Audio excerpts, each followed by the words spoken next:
Buenos días, soy Ramón Flores. Hoy me encargaré del taller de endocrinología. Vamos a resolver preguntas de exámenes anteriores de recetado médico y de fuentes compatibles. ¿Cuáles son las fuentes compatibles? ENAM, eSalud, San Marcos, preguntas seleccionadas del MIR y preguntas de examen de recetado de México. Empezamos con esta pregunta del recetado médico 2010. ¿Cuál de estos fármacos pueden inducir tiroiditis? Estamos viendo que las 5 alternativas son antiarrítmicos. Identifiquémoslos.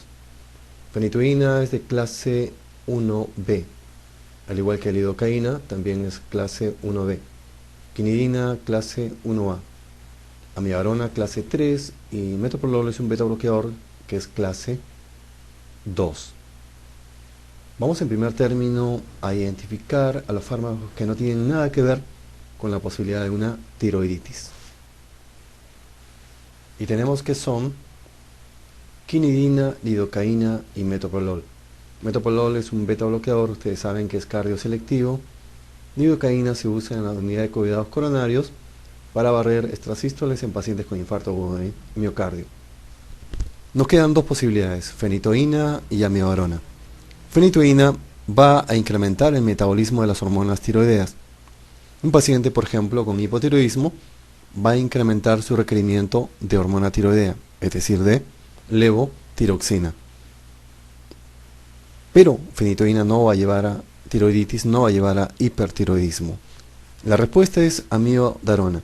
Ustedes han escuchado hablar sobre el hipertiroidismo yod-básedo. Es cuando se debe a ingesta excesiva de yodo o a medicamentos que contienen yodo. Amiodarona es un antiarrítmico, un medicamento que contiene yodo y que podría producir el fenómeno de yod-básedo. Pero también amiodarona puede llevar a un estado contrario, es decir, puede llevar a hipotiroidismo. Esto va a suceder en pacientes sensibilizados a la carga excesiva de yodo. La respuesta es amiodarona. Pasemos ahora a ver la siguiente pregunta. Es una mujer de mediana edad que presenta bocio, aumento progresivo de la glándula tiroides. Ustedes saben que la medida para ver el tamaño de bocio es 1N. ¿Qué es 1N? Es la longitud de la falange, de la primera falange del dedo pulgar. Los grados de bocio van del grado 1 hasta el grado 4. Grado 1, que se palpa pero no se ve ni en hiperextensión. Grado 2, que se ve a hiperextensión. Grado 3, en posición normal y de cerca. Y grado 4, que se ve de lejos. Además del bocio presenta exostalmos. El exostalmos en enfermedad tiroidea se debe a acumulación de mucopolisacáridos por detrás de los globos oculares. Y estos mucopolisacáridos se deben a el estímulo de una sustancia llamada sustancia productora de exostalmos. A veces podemos ver a pacientes que impresionan como tener exostalmos, pero no necesariamente tienen exostalmos. Para verificar la posibilidad de exostalmos, es necesario hacer un examen que se llama exostalmometría, es decir, medir el diámetro anteroposterior de los globos oculares, que debe ser mayor de 20 milímetros. Además, siguiendo con el enunciado, hay un nódulo tiroideo. ¿Qué dicen las hormonas? Tenemos una TSH indetectable y T3 y T4 elevados. ¿Qué dicen las hormonas tiroideas? Nos dicen que estamos frente a un hipertiroidismo primario. Si bien es cierto, no nos dan la clínica, las manifestaciones clínicas de hipertiroidismo, pero las hormonas nos dicen que estamos frente a un hipertiroidismo primario. ¿Por qué? Porque hay una gran disminución de TSH y una gran elevación de T3 y T4. Y nos están pidiendo el diagnóstico. Pero antes tenemos que recordar cuáles son las manifestaciones clínicas de hipertiroidismo. Generales: El paciente se queja de que está bajando de peso y con apetito incrementado, con hiperfagia. Tiene fatiga, rápidamente se cansa e intolerancia al calor. En invierno, a pesar que hace mucho frío, no se abriga. Además, puede haber manifestaciones en el sistema nervioso central, donde tenemos la nerviosismo, la habilidad emocional, hay un cuadro neuropsiquiátrico. A nivel del sistema nervioso periférico, una debilidad muscular distal con una disminución de la sensibilidad, tanto superficial como profunda. También aparato locomotor puede haber una miopatía llamada tirotóxica. Es una debilidad, en este caso no distal como la polineuropatía periférica, sino proximal. Además, cuando nosotros, primero, ¿cómo hacemos el diagnóstico en este caso? Hay que delimitar el problema. El problema es hipertiroidismo con bocio difuso. La primera causa, la principal, que se da sobre todo en el sexo femenino, una relación de 5:1 con los varones, es la enfermedad de Graves-Basedow. La paciente es de sexo femenino y tiene 50 años. Bueno, la edad, el rango etario es un poco menos, entre 20, 30, 20, 35 años. Sin embargo, la edad no debe ser óbice para descartar un diagnóstico. Eso en las preguntas de los exámenes que nos interesan tenemos que tener siempre presente. Si el paciente no está en el grupo etario, eso no descarta para plantear la enfermedad en que estemos sospechando. Si está en el grupo etario es un punto a favor. Si no está en el grupo etario no es el argumento suficiente para descartar esta enfermedad. Entonces, planteamos en primer término que tenga enfermedad de Graves-Basedow, y sobre todo porque además hay exostalmos. ¿Qué otro signo estaría acompañando? Estaría acompañando la mixedema pretibial y la acropaquia, que no mencionan, en realidad no mencionan más signos clínicos. En cuanto al exostalmos, se indica o no severidad de la enfermedad. Ustedes saben que las manifestaciones oculares en hipertiroidismo se dividen en dos grupos: las que se deben a efecto tóxico directo de las hormonas tiroideas y las que se deben a infiltración. Como resultado de la infiltración aparecen los exostalmos, y como resultado del efecto tóxico directo de las hormonas tiroideas la retracción palpebral. La retracción palpebral va a indicar severidad de la enfermedad, no así los exostalmos. Hagamos diagnóstico diferencial y vamos a tomar en cuenta las alternativas distractoras. ¿Qué otras posibilidades tenemos como causa de un hipertiroidismo con bocio difuso? Tenemos ahí la tiroiditis de Hashimoto en su fase hipertiroidea. ¿Por qué esto no es Hashimoto? Para empezar, Hashimoto no cursa con exostalmos. La otra posibilidad, la tiroiditis de Carbain. Hay un dato muy importante que distingue la tiroiditis de Carbain, que es el bocio difuso pero con dolor. La neoplasia. En caso de neoplasia esperaríamos encontrar ya efectos mecánicos alrededor de las estructuras que están alrededor de la tiroides, por efecto mecánico o por extensión de la masa. Y las características mismas del bocio, en este caso de consistencia dura, pétrea, y que puede comprometer las estructuras vecinas, repito, puede haber disfagia, disfonía, e incluso un síndrome de obstrucción de vena cava superior. La respuesta es enfermedad de Graves-Basedow. Pasemos ahora a páncreas, diabetes mellitus, hormona que disminuye en la cetoacidosis diabética. Repasemos cuando planteamos la posibilidad de una complicación aguda de diabetes mellitus. Como ya hemos mencionado en la teoría, es cuando el paciente presenta incremento del sueño, cuando el paciente presenta somnolencia. Si además de la somnolencia, o si la somnolencia está acompañada de síntomas de descompensación como polidipsia y poliuria, tenemos que plantear o cetoacidosis diabética o estado hiperosmolar hiperglicémico. Pero si en lugar de los síntomas de descompensación encontramos manifestaciones adrenérgicas, tenemos que plantear hipoglicemia. ¿Cuál es la clínica de cetoacidosis diabética? Son síntomas digestivos: náuseas, vómitos, dolor abdominal, la respiración de Kussmaul. La respiración de Kussmaul es esa inspiración profunda, expiración rápida y apnea, en forma repetida. Aquí esta es una pregunta de fisiopatología. Estamos viendo las alternativas que mencionan las hormonas contrarreguladoras, glucagón, catecolaminas, cortisol y hormona de crecimiento. Todas esas hormonas contrarreguladoras van a estar incrementadas en cetoacidosis diabética. Y la única hormona de las que mencionan aquí que va a estar disminuida es la insulina. Esa es la respuesta. Aprovechemos esta pregunta para repasar la fisiopatología de cetoacidosis diabética. Vemos que el punto de partida que da lugar a la cetoacidosis diabética es la deficiencia de insulina, que puede ser absoluta en diabetes tipo 1, que puede ser relativa en diabetes tipo 2. Sin embargo, diabetes tipo 2 posteriormente pueden hacerse dependientes de insulina.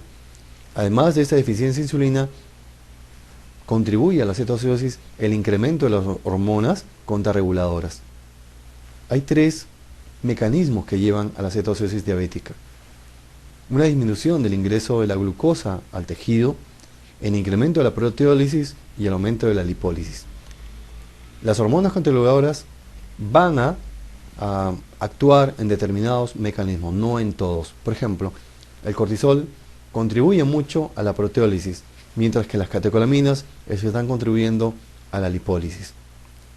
Cuando se da la proteólisis, se va a producir la liberación de aminoácidos, o el incremento de aminoácidos como alanina y glutamina, y va a un incremento de la pérdida de nitrógeno. Todo esto lleva a mayor producción de glucosa en el hígado. Estamos hablando de incremento de la gluconeogénesis y de la glucogenólisis. Y esto sumado al menor ingreso de glucosa a la célula lleva a un estado de hiperglicemia, que va a llevar a un incremento de la sed y a diuresis osmótica.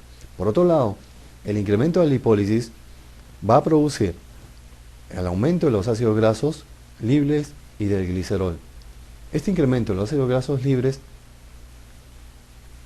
va a producir finalmente el incremento de la cetonemia, la formación de los cuerpos cetónicos. ¿Cuáles son estos cuerpos cetónicos? Beta-hidroxibutirato, acetoacetato y acetona. ¿Cuál es el más importante? Beta-hidroxibutirato. Pasamos ahora a glándulas suprarrenales. La insuficiencia suprarrenal crónica es llamada también síndrome de Simmons, síndrome de Cohn o síndrome de Addison. Aquí la respuesta correcta es síndrome de Addison, como vamos a ver en la siguiente diapositiva. En principio, empecemos con las alternativas distractoras. El síndrome de Simmons se refiere al hipopituitarismo anterior, al enanismo. Esa es la enfermedad de Simmons. El síndrome de Cohn es el hiperaldosteronismo primario, que generalmente es causado por un adenoma que se localiza en la corteza adrenal o suprarrenal. Ya saben que el síndrome de Addison, la enfermedad de Addison, se va a dar con más frecuencia en varones jóvenes de mediana edad y va a destacar en el cuadro clínico en el contexto de una enfermedad crónica, baja de peso, diarrea crónica, pigmentación difusa de la piel y también manchas en las mucosas, por ejemplo en la mucosa oral. Esta insuficiencia suprarrenal tiene como etiología principal en nuestro medio la tuberculosis. Ya en otras latitudes, países desarrollados, será la causa autoinmune.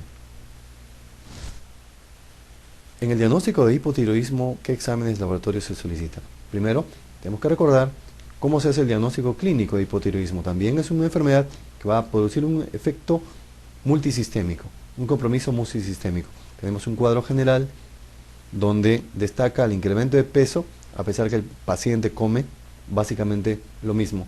Además de intolerancia al frío, utiliza 2 o 3 chompas aún así en el verano.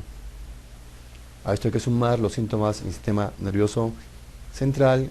Va a haber una tendencia a la depresión, a un enlentecimiento de las funciones cerebrales superiores, una prolongación de la fase de relajación de los reflejos osteotendinosos, y en el sistema nervioso periférico un cuadro de polineuropatía periférica con debilidad muscular distal y una disminución de la sensibilidad. tanto superficial como profunda. Hay compromiso a nivel cardiovascular, bradicardia e hipertensión. Muchas veces pensamos que la hipertensión solamente se da por hipertiroidismo. También por hipertiroidismo. También hipotiroidismo va a dar hipertensión arterial secundaria. ¿De qué tipo? De tipo diastólica. En aparato digestivo tenemos estreñimiento. Y así podríamos ir revisando por los diferentes aparatos y sistemas. Alteraciones ginecostétricas como la polimenorrea.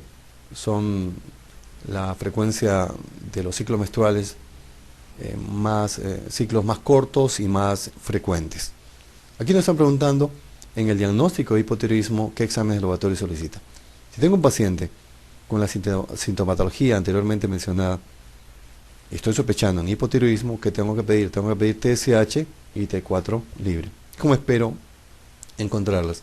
TSH incrementada y T4 libre bajo. ¿Cómo puedo diferenciar hipotiroidismo primario del secundario? En base a la alteración de las hormonas tiroideas.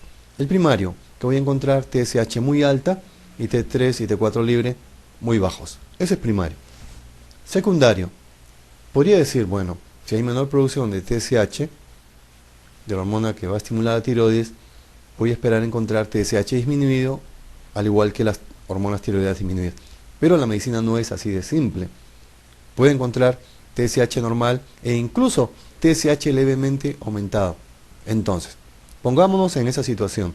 Si tengo TSH levemente aumentado con hormonas tiroideas disminuidas, podría confundirme y pensar que es primario. ¿Cómo hago para poder decir, para poder darme cuenta que esto es secundario? Muy simple. Tengo que establecer una correlación entre el incremento de la TSH y la disminución de T3 y T4. Y en este caso no va a haber una correlación, porque por un lado hay una gran disminución de T3 y T4 libre, pero hay solamente un ligero incremento de TSH. Y eso está indicando que es secundario. Pasando a otro asunto, también puede haber lo que se llama hipotiroidismo subclínico. Aquí el cuadro de hipotiroidismo es solapado, incluso solamente a veces tienen algunos síntomas generales o simplemente depresión. ¿Cómo hacemos? Y no es inusual encontrar este comportamiento, esta alteración de las hormonas en los pacientes de hospitalización. ¿Cómo hacemos para poder diferenciar entre dos entidades?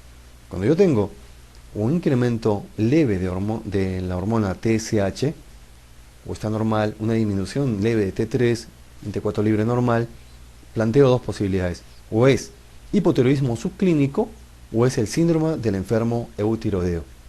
¿Qué tengo que hacer para poder diferenciar entre estas dos posibilidades? Pedir T3 reversa. T3 reversa solamente va a estar incrementado en hipotiroidismo subclínico.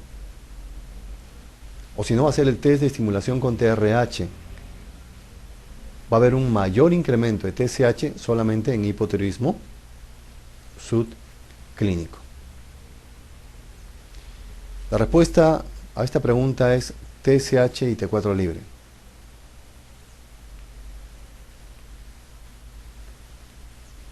Mujer de mediana edad que presenta síntomas generales como astenia, debilidad, digestivos, náuseas, vómitos, y en el examen se encuentra hipotensión arterial, pigmentación difusa de la piel.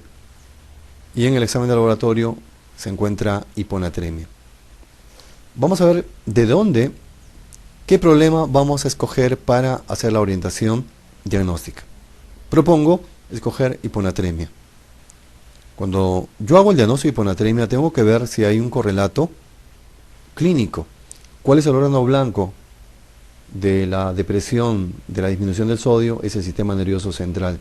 Espero irritabilidad, espero un trastorno del sensorio progresivo, aumento del sueño, somnolencia, convulsiones, estupor, coma. Todo en ese orden, según sea la intensidad de esta hiponatremia. Lo único que encontramos en el enunciado y que está a favor de una hiponatremia son las náuseas y los vómitos. No me dan información para ver qué tipo de hiponatremia es. pero lo más frecuente que sea es hiposmolar. Luego tengo que ver si es hipovolémica, euvolémica o hipervolémica. Hipervolémica no es porque no informan sobre edema. Entonces tengo dos posibilidades, que sea euvolémica o que sea hipovolémica. Para hipovolémica puede ser renal o puede ser extrarrenal. Para extrarrenal podría justificarse por la pérdida digestiva, por los vómitos. Sin embargo, no me indican qué tan frecuentes son los vómitos. Entonces tengo que valorar varias posibilidades. Si fuera extrarrenal, por los vómitos, pero no me parece suficiente.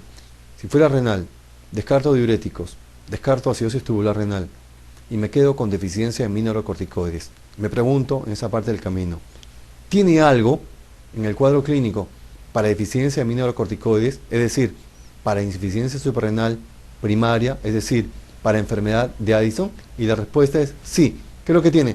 Pigmentación de la piel. ¿Qué es lo que tiene? Hipotensión arterial.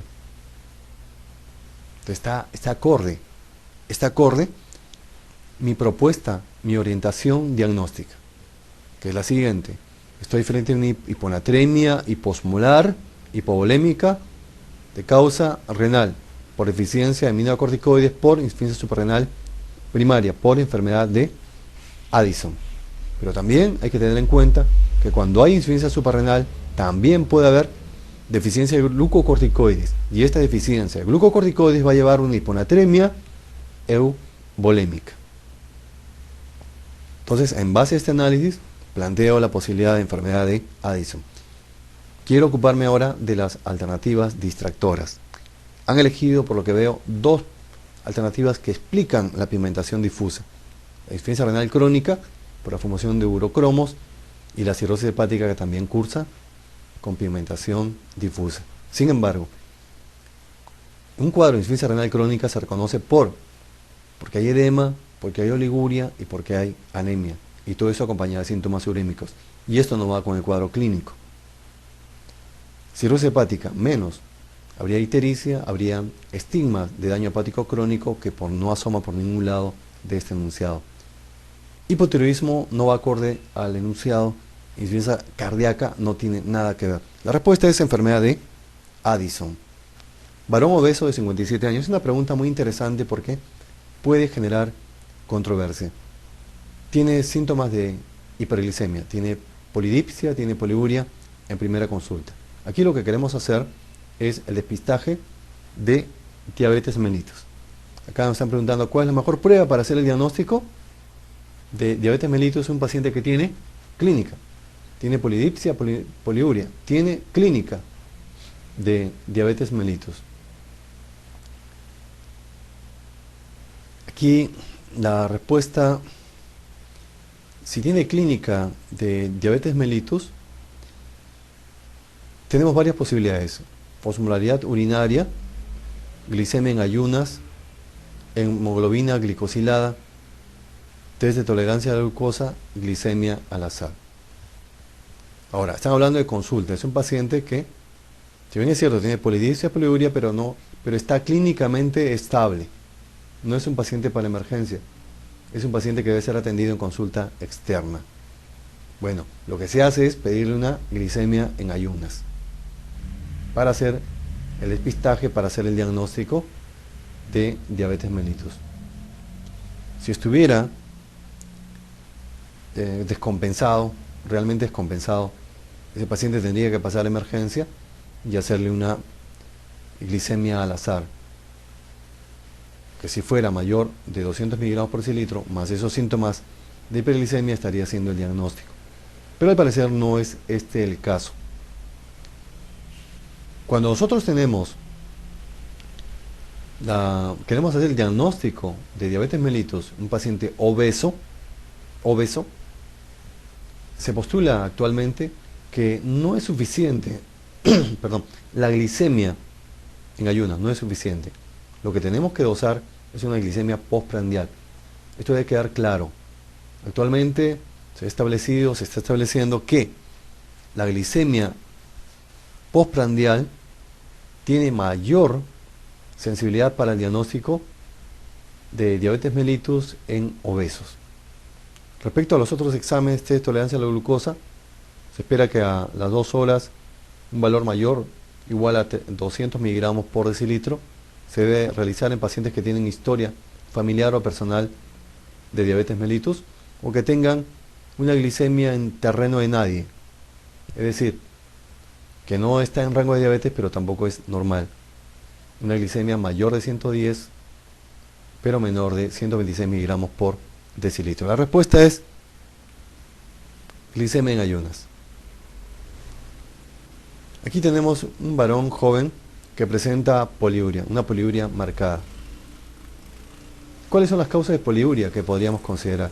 Diabetes mellitus, otras endocrinopatías como diabetes insípida, hiperparatiroidismo, hipertiroidismo. Y de causa renal, pues la desobstrucción de las vías urinarias. Es una poliuria dramática. Pero solamente considerando las endocrinopatías, ¿cuál es la que va a producir mayor poliuria? Lejos, es diabetes insípida. Este paciente ha sufrido un traumatismo encefalocraniano y nos están preguntando si se le hace un dosaje de sodio sérico, ¿cómo esperas encontrarlo? Si estoy sospechando en diabetes insípida, desde luego que espero encontrar un sodio sérico incrementado. Saben que el valor normal del sodio sérico es igual a 135 con 145, de 135 a 145 miligramos por decilitro. En este caso espero que esté incrementado. Repasemos los criterios para diabetes insípida. Poliuria, polidixia con incremento del sodio mayor de 145 milicorrientes por litro, hipocalemia e hipercalcemia. La osmolaridad sérica, que normalmente es de 280 a 295 milosmol por litro, aquí va a estar incrementada. Un valor por encima de 295 milosmol por kilo. Además va a haber hiperuricemia, más de 5 miligramos por decilitro. Y la osmolaridad urinaria va a estar disminuida, menos de 300 milosmol por kilo.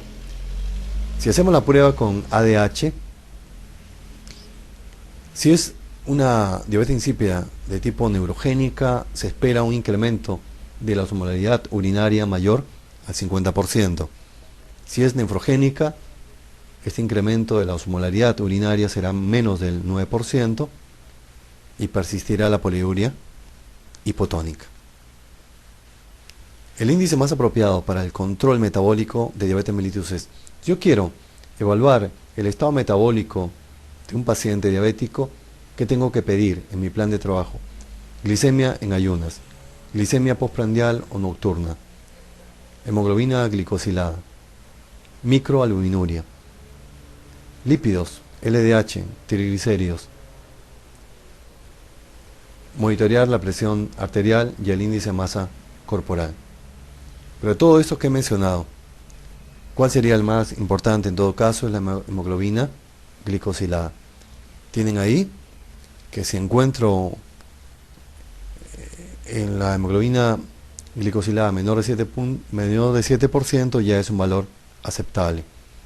Luego en el recuadro de color rosado están los valores aceptables de los criterios para evaluar el estado metabólico.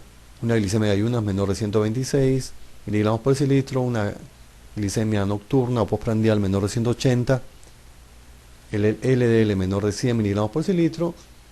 Recuerden que ese es el LDL ideal en un diabético, menor de 100 miligramos por decilitro. Ya, si el diabético además es coronario, debe ser menor de 70 miligramos por decilitro. Los triglicéridos menor de 150 miligramos por decilitro y el índice de masa corporal debe ser normal, entre 19 y 25. No hay que olvidarse que también, como ya ha sido mencionado, que la hemoglobina glicosilada también es ahora un criterio para hacer diagnóstico de diabetes mellitus, pero que en nuestro medio no es aplicable. ¿Por qué? Porque no hay una estandarización en los diferentes laboratorios de esta prueba. Si la hemoglobina glicosilada está entre mayor de 6% y menor de 6.5%, se considera como prediabetes. Y si está un valor mayor de 6.5% como diabetes, pero recordar siempre que se necesita un nuevo control para poder corroborar. Un solo valor, una sola prueba no hace el diagnóstico de diabetes mellitus. La acromegalia se considera activa cuando se halla. Los objetivos del tratamiento de acromegalia es disminuir la somatotropina por debajo de 0.4 nanogramos por mililitro y que la IGF-1 sea normal. Aquí, entre las alternativas C, D y E es parte del cuadro clínico, la E es un efecto secundario y la B, la somatotropina tan alta, es indicador de actividad de esta enfermedad. Pasemos ahora a un cuadro clínico. Caso clínico. Es un paciente varón de 24 años que lo están refiriendo por la presencia de un nódulo tiroideo frío. Cuando ustedes saben que cuando se tiene un nódulo frío hay que descartar la posibilidad de cáncer. Además, el paciente tiene hipertensión arterial, que debe considerarse como secundaria, puesto que es joven, tiene menos de 30 años. Entonces, se plantea una hipertensión arterial secundaria. Además, tiene hipotensión ortostática. Cuando uno considera el diagnóstico de hipertensión arterial secundaria, en base a criterios, edad menos de 30 años, valores altos en el momento del diagnóstico de la hipertensión, una sistólica mayor de 180, una diastólica mayor de 100, y que sea refractario a tratamiento combinado con 2 hasta 3 antihipertensivos.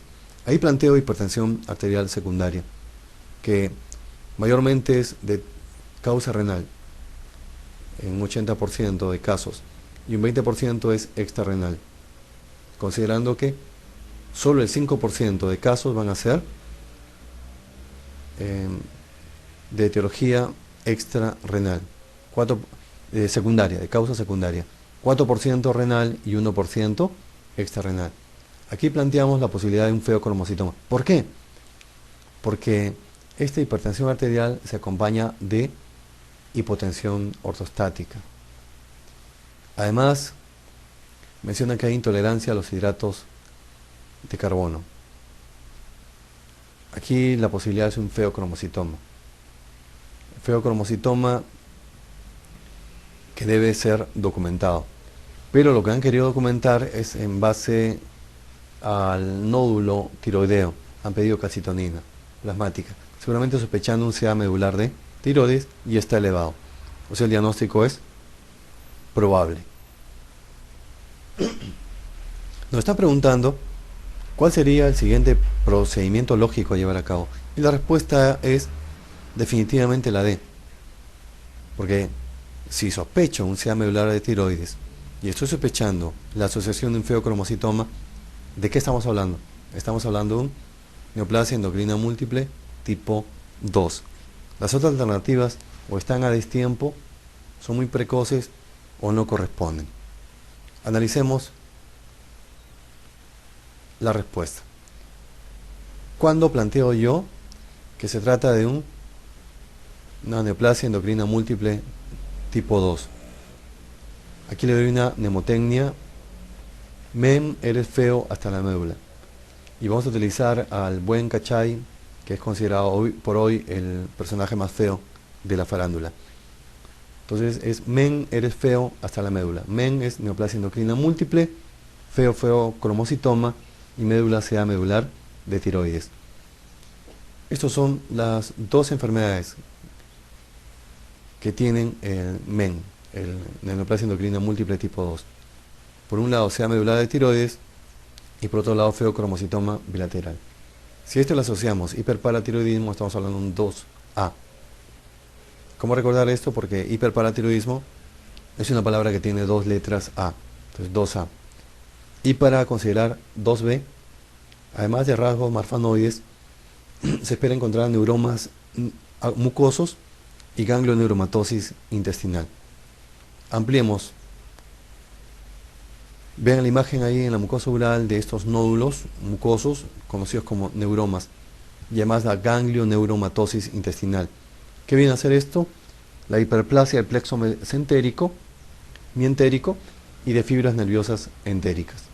Puede estar localizado solamente a nivel de la mucosa o también puede ser transmural. En las pruebas de laboratorio, si yo pretendo documentar un CA medular de tiroides, debo pedir calcitonina. En el caso del paciente está incrementado. Para feocromocitoma bilateral, debo buscar catecolaminas y sus metabolitos, las metanefrinas séricas o en la orina de 24 horas. Y es lo que se hizo para documentar el diagnóstico de feocromocitoma. Y para hiperparatiroidismo, pedir calcio y PTH, que va a estar incrementada. No hay que olvidarse esta regla del 10%, que el 10% de los feocromocitomas son bilaterales, el 10% extrasuprarrenales y el 10% son malignos. Esto nos va a servir, esta diapositiva nos va a servir para poder desarrollar una pregunta posterior de feocromocitoma. Datos adicionales de feocromocitoma. La cefalea, un 80%, diaforesis, palpitaciones, son síntomas autonómicos, síntomas adrenérgicos. Y un signo que destaca lejos es la hipertensión. Realmente se puede hacer el diagnóstico de feocromocitoma partiendo de una hipertensión secundaria. ¿Qué podríamos decir de esta hipertensión? Que puede ser sostenida un 20% o puede acompañarse de crisis de paroxismos en la mitad de los pacientes, o simplemente puede presentarse en paroxismos. Puede comportarse como una hipertensión paroxística en la cuarta parte de los pacientes. Y otro dato que es muy importante es que esta hipertensión va a estar acompañada de hipotensión ortostática. Aquí tenemos otra pregunta de una mujer joven de 35 años que se hace el diagnóstico de hipertensión arterial, que cursa con hipotensión ortostática y además sufre de paroxismos de hipertensión arterial. Añaden que se demuestra la eliminación de catecolaminas o sus metabolitos en una muestra de orina de 24 horas. Es decir, nos están dando el diagnóstico de feocromocitoma. ¿Y qué nos están preguntando? ¿Qué hallazgos son compatibles con este diagnóstico? Veamos las alternativas. El 80% son tumores adrenales bilaterales. Acuérdense la regla del 10%, esto es incorrecto. El 70% parecen asociados a tumores pancreáticos e hipofisiarios. Estamos hablando del MEN 1. Aquí el MEN de las P. P de hiperparatiroidismo, P de tumor pituitario y P de tumor pancreático. Feocromocitoma no se asocia, no está en el MEN 1. Aquí la respuesta es muy parecida a la pregunta anterior. Los niveles de catecolaminas, en este caso, van a estar directamente proporcionales a los episodios, a la intensidad de la hipertensión. A propósito de eso, la alternativa E dice lo contrario, es falso. Entonces, esa es la respuesta correcta. Pasemos a hiperaldosteronismo. ¿Qué dato nos permite diferenciar un aldosteronismo primario del secundario? El primario se conoce como el síndrome de Cohn, como hemos visto anteriormente. Y nos dan varias posibilidades. Incremento del sodio, alcalosis, excreción excesiva de potasio, niveles bajos de actividad renina plasmática e hipocalemia. La respuesta es la de niveles bajos de actividad renina plasmática. Veamos por qué. Cuando sospecho en hiperaldosteronismo, estoy sospechando cuando tengo un paciente con hipertensión arterial secundaria, y digo que es secundaria porque es refractaria a tratamiento. Y el paciente se queja de debilidad en miembros inferiores, le da un dosaje de potasio y está disminuido. Hay hipocalemia. Cuando yo planteo la posibilidad de un hiperaldosteronismo así a secas, tengo dos posibilidades, que sea primario o que sea secundario. ¿Qué parámetros tengo que evaluar para distinguir uno del otro? Los niveles de aldosterona sérica, la actividad renina plasmática y la relación entre aldosterona y renina. La aldosterona va a estar incrementada en ambos, porque es un hiperaldosteronismo. ¿Dónde va a estar la diferencia? En la actividad de renina plasmática, que va a estar disminuida en el primario y que va a estar incrementado en el secundario. Por otro lado, la relación aldosterona-renina va a estar más incrementada en el primario, mientras que el secundario es 10, en el primario es 50. Después hay que tener en cuenta también la posibilidad de un pseudo hiperaldosteronismo. que puede estar dado por hiperplasia suprarrenal congénita o enfermedades genéticas como el síndrome de Liddle. ¿En qué consiste el síndrome de Liddle? Es una alteración genética a nivel o alteración de los genes que deben regular los canales de sodio. Se habla de una tubulopatía. Es autosómico dominante. Una alteración de las subunidades beta y gamma de los canales de sodio, que tiene un fondo genético. Pasemos ahora a hipoglicemia. Para esto, tenemos que revisar en primer término esta mnemotecnia para ver las causas de hipoglicemia. Primero, ¿cómo hago el diagnóstico de hipoglicemia? El paciente puede venir por neuroglucopenia. Va a haber un trastorno de sensorio progresivo. Primero trastorno de conducta, después depresión de sensorio, convulsiones, puede llegar al coma. Y en segundo lugar, la hiperactividad simpática. El paciente tiene mucho sudor, piel fría, palpitaciones e hipertensión arterial. Es el cuadro clínico de hipoglicemia. Las causas. Las causas se resumen con la palabra explain. Es exógeno, cuando se administra insulina o se ingieren secretagogos como las sulfonilurias y no se consume alimentos. Pueden hacer hipoglicemia. O tóxicos como el alcohol. Panhipopituitarismo. Aquí insuficiencia suprarrenal secundaria en el contexto de un panhipopituitarismo. Además de síntomas de insuficiencia suprarrenal tendrá hipotiroidismo e hipogonadismo. Insuficiencia hepática severa, sea aguda o crónica. Enfermedad de Addison, que ya hemos conversado. Insulinoma. ¿Cómo es el perfil del paciente con insulinoma? Son varones jóvenes.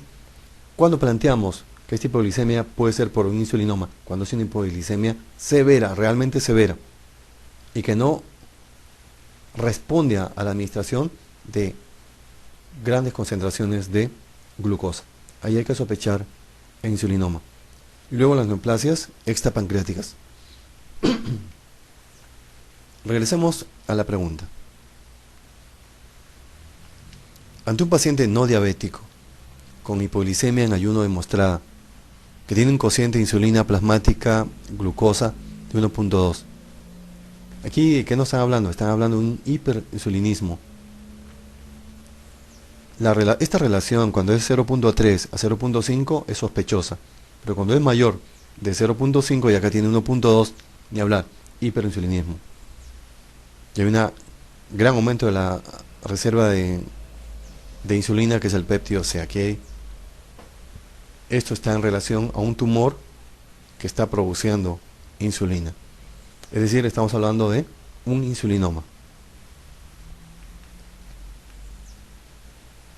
Las siguientes alteraciones alérgicas se producen durante el tratamiento de diabetes mellitus.